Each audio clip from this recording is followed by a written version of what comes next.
Welcome back to my YouTube channel. ಈ ಒಂದು ವಿಡಿಯೋದಲ್ಲಿ 6th ಸೆಮಿಸ್ಟರ್ BCom ಮತ್ತು BBA ಸ್ಟೂಡೆಂಟ್ಸ್ಗೆ ಮ್ಯಾನೇಜ್ಮೆಂಟ್ ಅಕೌಂಟಿಂಗ್ ಅನ್ನೋ ಸಬ್ಜೆಕ್ಟಲ್ಲಿ ಕ್ಯಾಶ್ ಫ್ಲೋ ಸ್ಟೇಟ್ಮೆಂಟ್ ಅಥವಾ ಕ್ಯಾಶ್ ಫ್ಲೋ ಅನಾಲಿಸಿಸ್ ಅಂತ ಒಂದು ಯೂನಿಟ್ ಇದೆ ನೋಡಿ. ಆ ಒಂದು ಯೂನಿಟಿಂದ ನಿಮಗೆ ಸೆಕ್ಷನ್ ಸಿ ಮತ್ತು ಸೆಕ್ಷನ್ ಬಿಗೆ ಎರಡು ಸೆಕ್ಷನ್ಸಲ್ಲೂ ಕೂಡ ನಿಮಗೆ ಕ್ವಶನ್ಸನ್ನು ಕೇಳ್ತಾರೆ.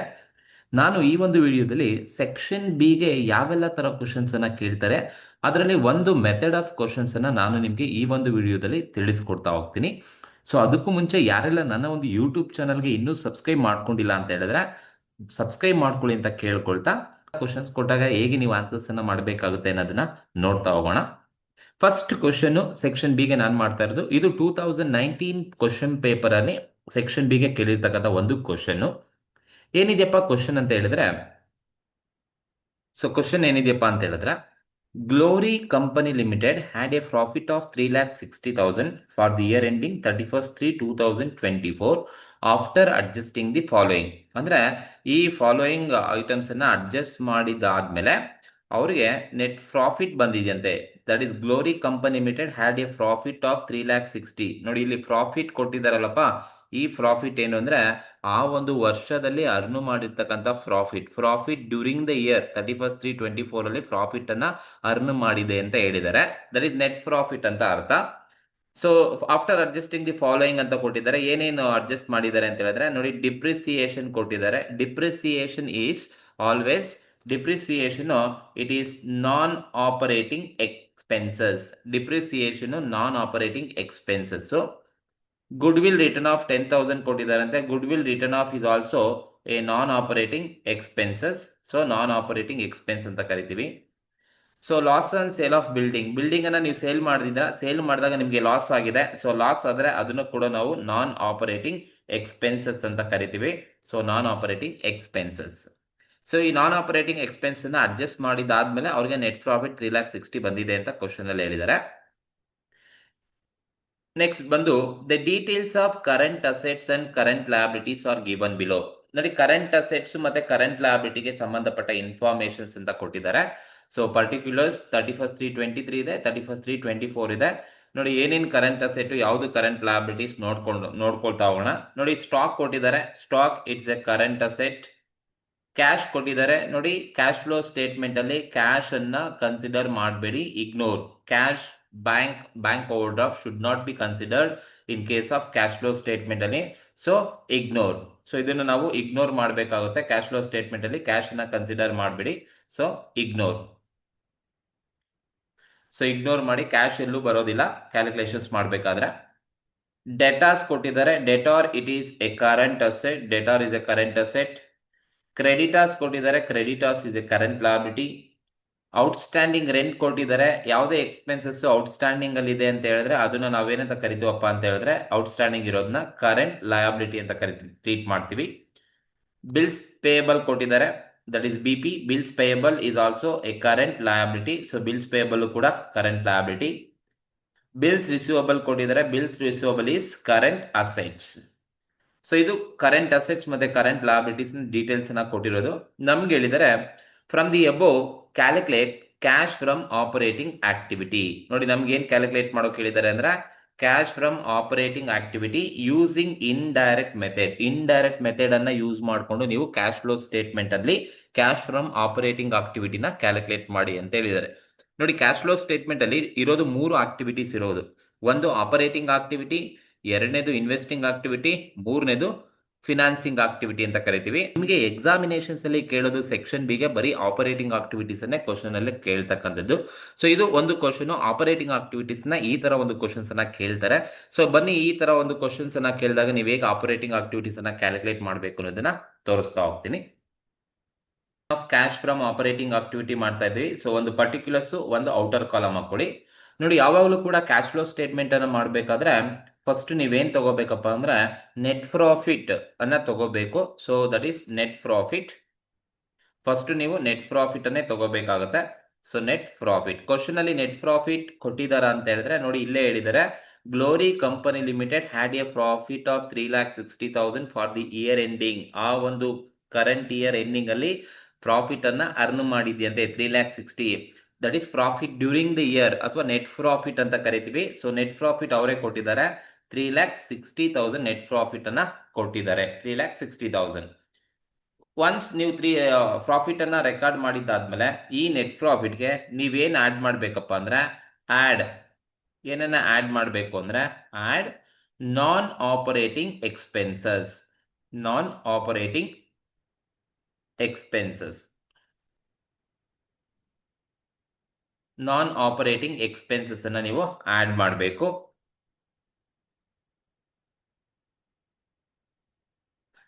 So add non operating expense ಅನ್ನ ನೀವು ಆಡ್ ಮಾಡಬೇಕು. ನಾನ್ ಆಪರೇಟಿಂಗ್ ಎಕ್ಸ್ಪೆನ್ಸಸ್ ಏನಪ್ಪಾ ಅಂತ ಹೇಳಿದ್ರೆ, ಒಂದು ಟ್ರಾನ್ಸ್ಫರ್ ಟು ಜನರಲ್ ರಿಸರ್ವ್ ಆಗಿರ್ಬೋದು, ಪ್ರಿಲಿಮಿನರಿ ಎಕ್ಸ್ಪೆನ್ಸಸ್ ರಿಟರ್ನ್ ಆಫ್ ಆಗಿರ್ಬೋದು, ಗುಡ್ ವಿಲ್ ರಿಟರ್ನ್ ಆಫ್ ಆಗಿರ್ಬೋದು, loss on sale of fixed asset ಆಗಿರ್ಬೋದು, ಅಥವಾ ಡಿಪ್ರಿಸಿಯೇಷನ್ಸ್ ಆಗಿರ್ಬೋದು.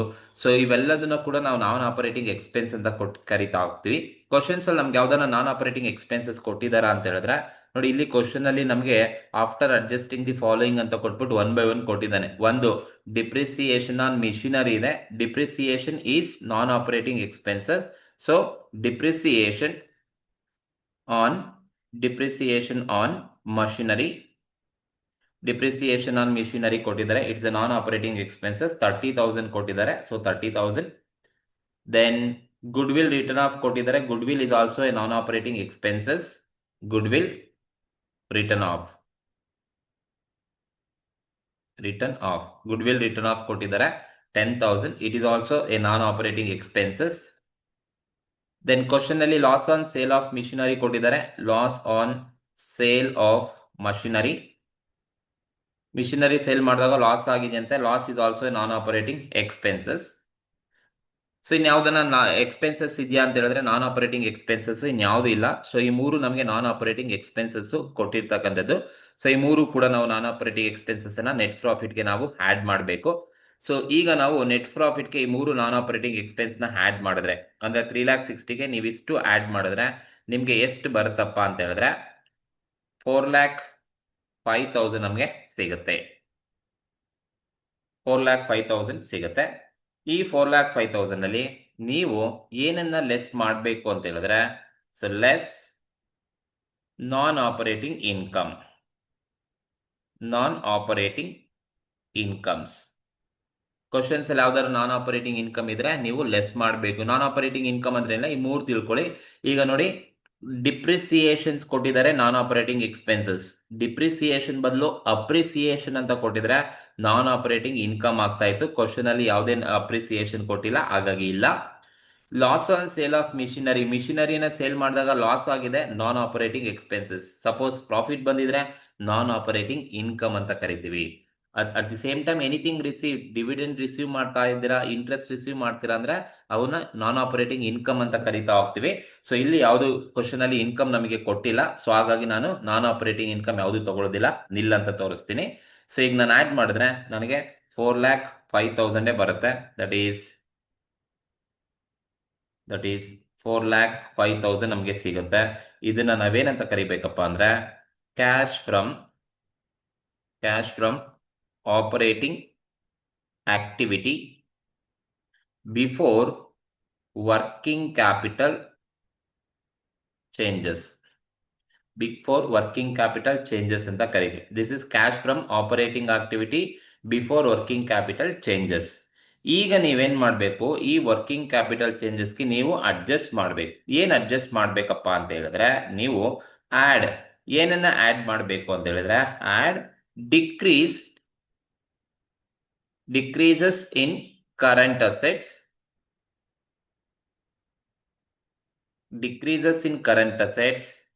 increases in current liability. ನೋಡಿ, ಇದು ಗೊತ್ತಿರಬೇಕು.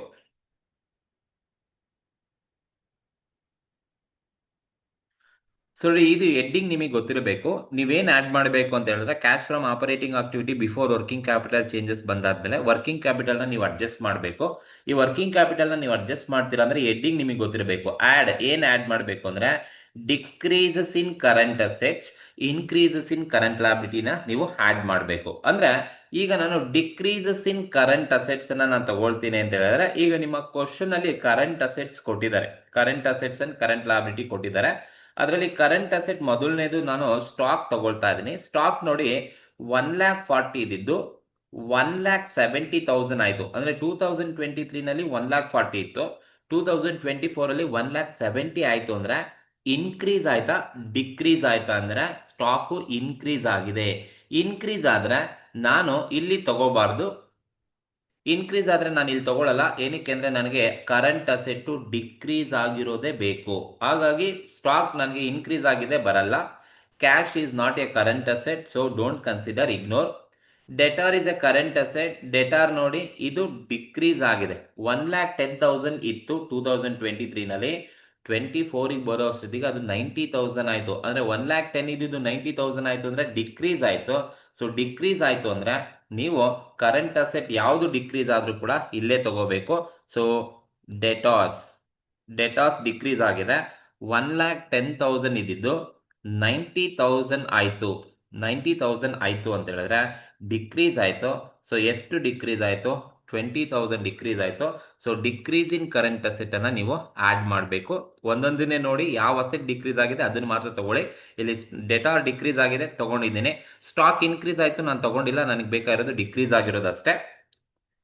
ನೆಕ್ಸ್ಟ್ ಇನ್ಯಾವುದನ್ನ ಕರೆಂಟ್ ಅಸೆಟ್ಸ್ ಇದೆಯಾ ಅಂದರೆ ನೋಡಿ, bills receivable is a current asset. Current asset 90,000 ಇದ್ದಿದ್ದು 1,10,000 ಆಯಿತು ಅಂದರೆ ಜಾಸ್ತಿ ಆಯಿತು. ಸೊ ನನಗೆ ಬೇಕಾಗಿರೋದು ಡಿಕ್ರೀಸ್ ಆಗಿರೋ ಕರೆಂಟ್ ಅಸೆಟ್ ಬೇಕು, ಬಟ್ ಇದು ಇನ್ಕ್ರೀಸ್ ಆಗಿದೆ ಬರೋದಿಲ್ಲ.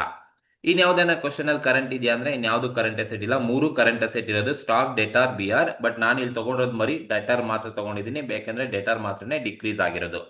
ಇನ್ಯಾವುದು ಕರೆಂಟ್ ಅಸೆಟ್ ಇಲ್ಲ. ನೆಕ್ಸ್ಟ್ ಕರೆಂಟ್ ಅಸೆಟ್ಸ್ ಎಲ್ಲ ತಗೊಂಡಾದ್ಮೇಲೆ ನೆಕ್ಸ್ಟ್ ನೀವೇನ್ ಆಡ್ ಮಾಡಿ ಅಂದ್ರೆ ಲಯಬಿಲಿಟಿ ಸೈಡ್ ಬನ್ನಿ. ಕರೆಂಟ್ ಲಯಬಿಲಿಟೀಸ್ ಅಲ್ಲಿ ಯಾವ್ದಾದ್ರು ಕರೆಂಟ್ ಲಯಬಿಲಿಟಿ ಇನ್ಕ್ರೀಸ್ ಆಗಿದೆ ಅಂದ್ರೆ ಅದನ್ನ ನೀವು ಆಡ್ ಮಾಡಬೇಕು. ಅಂದ್ರೆ ಅಸೆಟ್ಸ್ಗೆ ಆಪೋಸಿಟ್, ಅಸೆಟ್ಸ್ ಡಿಕ್ರೀಸ್ ಆದ್ರೆ ಆಡ್ ಮಾಡಬೇಕು, ಲಯಬಿಲಿಟಿ ಇನ್ಕ್ರೀಸ್ ಆದ್ರೆ ಆಡ್ ಮಾಡಬೇಕು. ಈಗ ಕರೆಂಟ್ ಲಯಬಿಲಿಟಿ ಅಂತ ಹೇಳಿದ್ರೆ ಕ್ವಶನ್ ಅಲ್ಲಿ ನೋಡಿ, ಸ್ಟಾಕ್ ಕರೆಂಟ್ ಅಸೆಟ್, ಕ್ಯಾಶ್ ಬರಲ್ಲ, debtor current asset, creditor is a current liability. ಎಷ್ಟಿದ್ದು ಎಷ್ಟಾಯ್ತು ನೋಡಿ, 90,000 ಇದ್ದಿದ್ದು 1,00,000 ಆಯ್ತು ಅಂದ್ರೆ ಜಾಸ್ತಿ ಆಯ್ತಾ ಕಮ್ಮಿ ಆಯ್ತಾ? 23 90 ಇದ್ದಿದ್ದು 24 1,00,000 ಆಯ್ತು ಅಂದ್ರೆ ಜಾಸ್ತಿ ಆಯ್ತು. ಸೊ ಜಾಸ್ತಿ ಆಯ್ತು ಅಂದ್ರೆ ಲಯಬಿಲಿಟಿ ಇನ್ಕ್ರೀಸ್ ಆಗಿದೆ. ಸೊ ಕ್ರೆಡಿಟಾಸ್ ನ ತಗೊಳ್ತಾ ಇದ್ದೀನಿ. ಸೊ 90,000 ಇದ್ದಿದ್ದು 1,00,000 ರೂಪೀಸ್ ಆಯ್ತು ಅಂತ ಹೇಳಿದ್ರೆ ಇನ್ಕ್ರೀಸ್ ಆಯ್ತು. ಎಷ್ಟು ಇನ್ಕ್ರೀಸ್ ಆಯ್ತಪ್ಪ? ಇನ್ಕ್ರೀಸ್ ಆಯ್ತು. ಎಷ್ಟು ಇನ್ಕ್ರೀಸ್ ಆಯ್ತು? 10,000 ಇನ್ಕ್ರೀಸ್ ಆಯ್ತು. ಸೊ ಹಾಗಾಗಿ ಲಯಬಿಲಿಟಿ ಇನ್ಕ್ರೀಸ್ ಆದ್ರೆ ಎಷ್ಟು ಇನ್ಕ್ರೀಸ್ ಆಗುತ್ತೋ ಆ ಅಮೌಂಟ್ ಅನ್ನೇ ತಗೋಬೇಕು. ಸೊ ಇಲ್ಲಿ ನಿಮಗೆ ಪ್ಲಸ್ ಮೈನಸ್ ಬರೋದು ಬೇಡ, ಅವಶ್ಯಕತೆ ಇಲ್ಲ. ಎಷ್ಟು ಜಾಸ್ತಿ ಆಯ್ತು ಡಿಫ್ರೆನ್ಸ್ ಅಮೌಂಟ್ ಮಾತ್ರನೇ ನೀವು ತಗೋಬೇಕಾಗುತ್ತೆ. ಸೊ ಕ್ರೆಡಿಟರ್ಸ್ ಇನ್ಕ್ರೀಸ್ ಆಯಿತು ತಗೊಂಡಿದ್ದೀನಿ. ಈಗ ಔಟ್ಸ್ಟ್ಯಾಂಡಿಂಗ್ ರೆಂಟು ಕೂಡ ಕರೆಂಟ್ ಲಯಬಿಲಿಟಿ 80 ಇದ್ದಿದ್ದು 5,000 ಆಯಿತು ಅಂದರೆ ಡಿಕ್ರೀಸ್ ಆಯಿತು. ನಾನು ಇಲ್ಲಿ ತಗೋಬೇಕಂದ್ರೆ ತಗೊಳ್ಳಲ್ಲ, ಯಾಕೆಂದರೆ ನನಗೆ ಇನ್ಕ್ರೀಸ್ ಆಗಿರೋ ಲಯಬಿಲಿಟಿ ಮಾತ್ರನೇ ಬೇಕು. Bills payable also current liability 80 ಇದ್ದಿದ್ದು 70 ಆಯಿತು ಅಂದರೆ ಡಿಕ್ರೀಸ್ ಆಯಿತು, ಬಟ್ ನನಗೆ ಇಲ್ಲಿ ಇನ್ಕ್ರೀಸ್ ಆಗಿರೋದು ಬೇಕು, ಬರೋದಿಲ್ಲ. ಇನ್ಯಾವುದನ್ನ ಕ್ವಶನ್ ಅಲ್ಲಿ ಕರೆಂಟ್ ಅಸೆಟ್ಸ್ ಅಥವಾ ಲಯಬಿಲಿಟಿ ಬಿಟ್ಟಿದೀವ ಅಂತ ಹೇಳಿದ್ರೆ ನೋಡಿ, ಎಲ್ಲ ಕರೆಂಟ್ ಅಸೆಟ್ಸ್ ಎಲ್ಲ ಕರೆಂಟ್ ಲಯಬಿಲಿಟಿನೂ ತಗೊಂಡಿದ್ದೀವಿ, ಇನ್ಯಾವುದು ಇಲ್ಲ. ಈಗ ನೀವೇನು ಮಾಡಿ ಅಂದರೆ ಈ 4,05,000ಗೆ ಈ 20 + 10 ಎರಡು ಆ್ಯಡ್ ಮಾಡಿದ್ರೆ ನನಗೆ ಎಷ್ಟು ಬರುತ್ತಪ್ಪ ಅಂತ ಹೇಳಿದ್ರೆ 4,35,000 ನನಗೆ ಸಿಗುತ್ತೆ. ಸೊ ಇದು cash from operating activity before working capital changes 4,05,000ಗೆ add decrease in current assets, increase in current ಲಯಬಿಲಿಟಿನ ಆ್ಯಡ್ ಮಾಡಿದಾಗ ಬಂದಿರತಕ್ಕಂಥ ವ್ಯಾಲ್ಯೂ. ಇದರಲ್ಲಿ ನೀವೇನು ಮಾಡಬೇಕು ಅಂತ ಹೇಳಿದ್ರೆ ಲೆಸ್. ಏನನ್ನ ಲೆಸ್ ಮಾಡಬೇಕಪ್ಪ ಅಂತ ಹೇಳಿದ್ರೆ ಲೆಸ್. ಈಗ ಅದಕ್ಕೆ ಏನು ಆಡ್ ಮಾಡಿದ್ರು ಅದಕ್ಕೆ ಆಪೋಸಿಟ್ ಆಗಿ ಲೆಸ್ ಮಾಡಿ. ಏನು ಲೆಸ್ ಮಾಡಬೇಕು ಅಂದ್ರೆ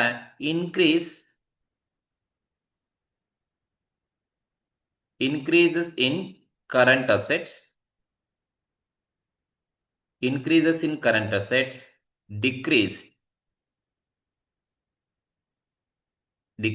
in current liability. ಸೊ ನೋಡಿ, ಅದಕ್ಕೆ ಆಪೋಸಿಟ್ ಆಗಿ ನೀವು ಲೆಸ್ ಮಾಡಬೇಕು. ಕರೆಂಟ್ ಅಸೆಟ್ ಡಿಕ್ರೀಸ್ ಆದ್ರೆ ಆಡ್ ಮಾಡಬೇಕು, ಇನ್ಕ್ರೀಸ್ ಆದ್ರೆ ಲೆಸ್ ಮಾಡಬೇಕು. ಲಯಬಿಲಿಟಿ ಇನ್ಕ್ರೀಸ್ ಆದ್ರೆ ಆಡ್ ಮಾಡಿ, ಡಿಕ್ರೀಸ್ ಆದ್ರೆ ನೀವು ಲೆಸ್ ಮಾಡಬೇಕು. ಈಗ 1 by 1 ಹೋಗ್ತಾ ಹೋಗೋಣ. ಆಸ್ ಇಟ್ ಈಸ್ ಕ್ವಶನ್ ಪ್ರಕಾರ increase in current assets, question ಅಲ್ಲಿ ಯಾವ್ದನ್ನ ಕರೆಂಟ್ ಅಸೆಟ್ ಇನ್ಕ್ರೀಸ್ ಆಗಿರೋದಿದೆಯಾ ಒಂದ್ಸಲಿ ಚೆಕ್ ಮಾಡ್ತಾ ಹೋಗೋಣ. ಮತ್ತೆ ನಾನು ಎಲ್ಲ ಕರೆಂಟ್ ಅಸೆಟ್ ಅನ್ನ ನೋಡ್ತೀನಿ. ನೋಡಿ, ಸ್ಟಾಕ್ ಕರೆಂಟ್ ಅಸೆಟ್ 140 ಇದ್ದಿದ್ದು 170 ಆಯ್ತು ಅಂದ್ರೆ ಜಾಸ್ತಿ ಆಯ್ತು ಅಂದ್ರೆ ಇನ್ಕ್ರೀಸ್ ಆಗಿದೆ ಅಂತ ಅರ್ಥ. ಸೊ ನೀವೇನ್ ಮಾಡಬೇಕು ಅಂತ ಹೇಳಿದ್ರೆ ಇನ್ಕ್ರೀಸ್ ಆಗಿರೋದ್ರಿಂದ ನೀವು ಸ್ಟಾಕ್ ಅನ್ನ ತಗೋಬೇಕಾಗುತ್ತೆ. ಸೊ ಸ್ಟಾಕ್ ಎಷ್ಟಿದ್ದು ಎಷ್ಟಾಯ್ತಪ್ಪ ಅಂದ್ರೆ 1,40,000 ಇದ್ದಿದ್ದು 1,70,000 ಆಯ್ತು ಅಂದ್ರೆ 30,000 ಜಾಸ್ತಿ ಆಯ್ತು. ಇನ್ಕ್ರೀಸ್ ಆದ್ರೆ ನಾನು ಲೆಸ್ ಮಾಡಬೇಕು. ಸೊ 30,000 ಇನ್ಕ್ರೀಸ್ ಆಗಿದೆ, ಲೆಸ್ ಮಾಡಬೇಕು. ಸೊ ಬ್ರಾಕೆಟ್ ಅಲ್ಲಿ ತೋರಿಸಿರ್ತೀನಿ, ಯಾಕೆಂದ್ರೆ ಇದು ಲೆಸ್ ಮಾಡಿದ್ರೆ ನೋಡಿ ನಮಗೆ ಡೇಟಾ ಸ್ಟಾಕ್ ಆಯ್ತು, ಕ್ಯಾಶ್ ಬರೋದಿಲ್ಲ. ಡೇಟಾ ಆಲ್ರೆಡಿ ತಗೊಂಡಿದೀವಿ, ಮತ್ತೆ ತಗೊಳಕ್ ಬರೋದಿಲ್ಲ. Creditors current liability, bills payable current liability, bills receivable current asset ಇದೆ ನೋಡಿ. ಕರೆಂಟ್ ಅಸೆಟ್ 90,000 ಇದ್ದಿದ್ದು 1,10,000 ಆಯ್ತು ಅಂದ್ರೆ ಜಾಸ್ತಿ ಆಗಿದೆ ಅಂತ ಅರ್ಥ. ಸೊ ಇನ್ಕ್ರೀಸ್ ಆಗಿದೆ current asset. So bills receivable ಕೂಡ ಇನ್ಕ್ರೀಸ್ ಆಗಿರೋದ್ರಿಂದ ಬಿಲ್ಸ್ ರಿಸೀವಬಲ್ 90,000 ಇದ್ದಿದ್ದು 1,10,000 ರುಪೀಸ್ ಆಯ್ತು ಅಂತ ಹೇಳಿದ್ರೆ ಇನ್ಕ್ರೀಸ್ ಆಯ್ತು. ಸೊ 1,10,000. ಸೊ ಎಷ್ಟು ಜಾಸ್ತಿ ಆಯ್ತು? 20,000 ಜಾಸ್ತಿ ಆಯ್ತು. ಸೊ ಲೆಸ್ ಮಾಡಬೇಕು, 20,000 ಜಾಸ್ತಿ ಆಗಿದೆ, 20,000 ಡಿಡಕ್ಟ್ ಮಾಡೋಣ. ಇನ್ಯಾವುದನ್ನ ಕರೆಂಟ್ ಅಸೆಟ್ಸ್ ಇದೆಯಾ ಅಂದ್ರೆ ಇನ್ಯಾವುದು ಕರೆಂಟ್ ಅಸೆಟ್ಸ್ ಇಲ್ಲ. ಕ್ವಶನ್ ಅಲ್ಲಿ ಇನ್ಕ್ರೀಸ್ ಆಗಿರೋ ಕರೆಂಟ್ ಅಸೆಟ್ ಎರಡೇ, ಸ್ಟಾಕ್ ಇನ್ಕ್ರೀಸ್ ಆಗಿದೆ, BR ಇನ್ಕ್ರೀಸ್ ಆಗಿದೆ, ಎರಡು ಲೆಸ್ ಮಾಡಬೇಕು. ಸೊ ಈಗ ಅದೇ ತರ ಲಯಬಿಲಿಟಿ ಸೈಡಿಗೆ ಬನ್ನಿ. ಲಯಬಿಲಿಟಿ ಸೈಡ್ ಏನಿದೆಯಪ್ಪ ಅಂದ್ರೆ ಯಾವ್ದಾದ್ರು ಕರೆಂಟ್ ಲಯಬಿಲಿಟಿ ಡಿಕ್ರೀಸ್ ಆಗಿರೋದಿದ್ರೆ ನೀವು ಅದನ್ನು ಕೂಡ ಲೆಸ್ ಮಾಡಬೇಕು. ಈಗ ಕ್ವಶನ್ ಅಲ್ಲಿ ಆಸ್ ಇಟ್ ಈಸ್ ಆಗಿ ಹೋದ್ರೆ ಕೂಡ ನೋಡಿ, ಸ್ಟಾಕ್ ಕರೆಂಟ್ ಅಸೆಟ್ ಆಯ್ತು, BR ಕ್ಯಾಶ್ ಬರೋದೇ ಇಲ್ಲ. ಡೆಟಾರ್ ಕರೆಂಟ್ ಅಸೆಟ್ ತಗೊಂಡೆ, ಕ್ರೆಡಿಟರ್ಸ್ ಕರೆಂಟ್ ಲಯಬಿಲಿಟಿ ಇನ್ಕ್ರೀಸ್ ಆಗಿದೆ, ಆಲ್ರೆಡಿ ಆಡ್ ಮಾಡಿದ್ದೀನಿ.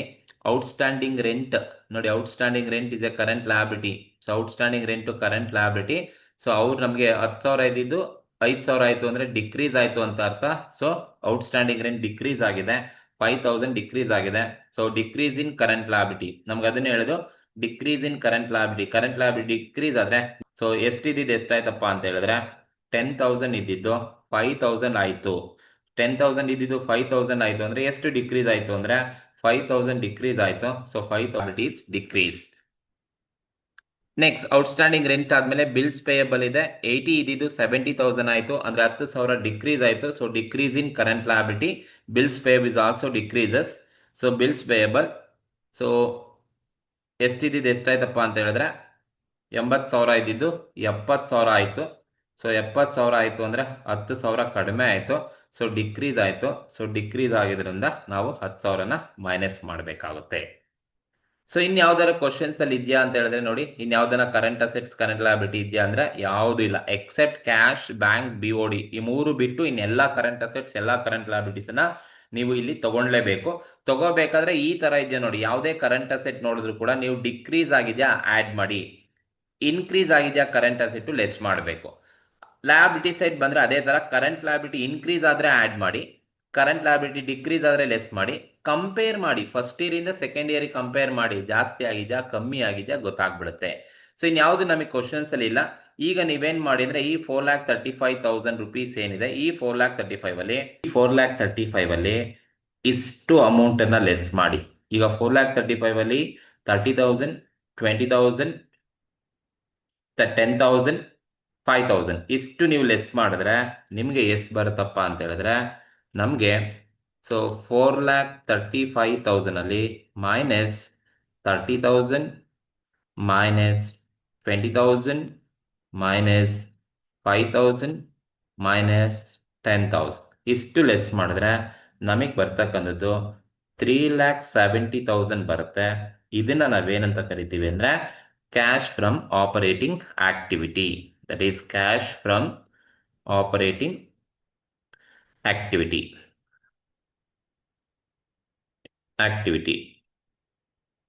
ಸೊ ಇಷ್ಟು ಮಾಡಿದ್ರೆ ನಿಮಗೆ 4 ಮಾರ್ಕ್ಸ್ ಅನ್ನ ಈಸಿಯಾಗಿ ಕೊಡ್ತಾರೆ. ಸೊ ಇದು ಒಂದು ಕ್ವಶನ್ ನೀವು ಎಕ್ಸ್ಪೆಕ್ಟ್ ಮಾಡ್ಬೋದು, ಈ ತರ ಒಂದು ಕ್ವಶನ್ ಸೆಕ್ಷನ್ ಬಿ ಗೆ ಕೇಳ್ತಕ್ಕಂಥದ್ದು. ಸೊ ಈ ಒಂದು ಕ್ವಶನ್ಸ್ಗೆ ಆನ್ಸರ್ಸ್, ಈ ಒಂದು ಕ್ವಶನ್ಗೆ ಎಕ್ಸ್ಪ್ಲೈನ್ ಮಾಡ್ತಿರ್ತಕ್ಕಂಥ ಆನ್ಸರ್ಸ್ ನಿಮಗೆ ಇಷ್ಟ ಆಗಿದ್ರೆ ದಯವಿಟ್ಟು ಸಬ್ಸ್ಕ್ರೈಬ್ ಮಾಡಿ, ಶೇರ್ ಮಾಡಿ, ಲೈಕ್ ಮಾಡಿ.